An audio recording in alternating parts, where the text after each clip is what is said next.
Los 5 años de gestión calderonista en materia de derechos humanos se resumen en un recrudecimiento de las violaciones a las garantías humanitarias de niñas, mujeres, indígenas, periodistas y defensoras. Para el doctor en ciencia política José Enríquez González Ruiz de la Universidad Nacional Autónoma de México, en el gobierno de Felipe Calderón se estableció un estado de hecho y no de derecho. La impunidad sigue siendo la regla. Los perpetradores de delitos graves contra las personas nunca son sancionados, por lo que es urgente una transformación total del Estado. Algunos ejemplos son los asesinatos de las activistas Josefina Reyes, Maricel Escobedo, Josefina Chávez y Beatriz Cariño, así como el de las periodistas Elvira Hernández Galeana y Yolanda Ordaz. Es larga la lista de pendientes por el número de violaciones a los derechos humanos presentadas ante instancias internacionales como la Comisión Interamericana de Derechos Humanos. El Estado mexicano ha sido condenado en 5 ocasiones por incurrir en graves violaciones a las garantías humanitarias. Solo después de Colombia, México es el país con el mayor número de denuncias ante la Comisión Interamericana de Derechos Humanos, con 232 casos. En noviembre de 2009, la Corte Interamericana de Derechos Humanos emitió la primera sentencia contra el Estado mexicano por 3 casos de feminicidio en Ciudad Juárez, Chihuahua, ocurridos en 2001 en el predio conocido como Campo Algodonero. La segunda condena llegó en diciembre de 2009 por el caso de la desaparición forzada del luchador social Rosendo Ravilla, en Guerrero, en 1974. En 2010, el Estado mexicano recibió 3 veredictos más. En octubre, tuvo 2 condenas por la violación sexual de las indígenas Inés Fernández y Valentina Rosendo a manos de militares en 2002. Y en diciembre pasado, la Corte Interamericana de Derechos Humanos condenó al Estado mexicano, esta vez por la detención arbitraria y tortura de 2 campesinos ecologistas de Guerrero en 1999. Y aunque todas estas violaciones a los derechos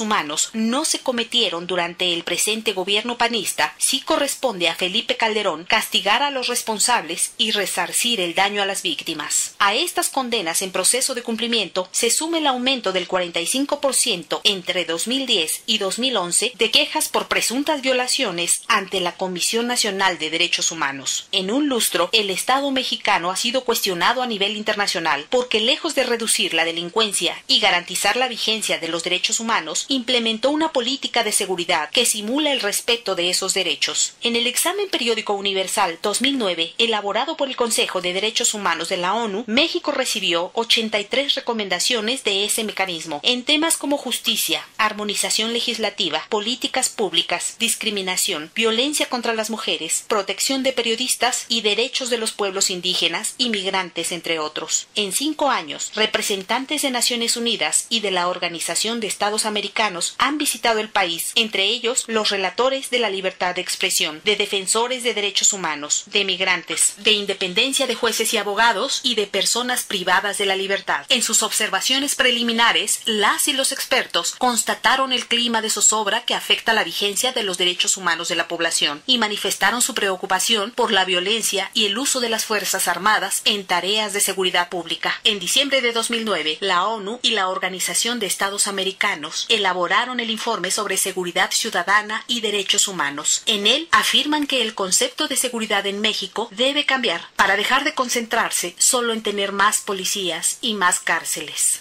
Con información de Anayeli García e imágenes de Max Juárez, Laura Romero, TV CIMAC.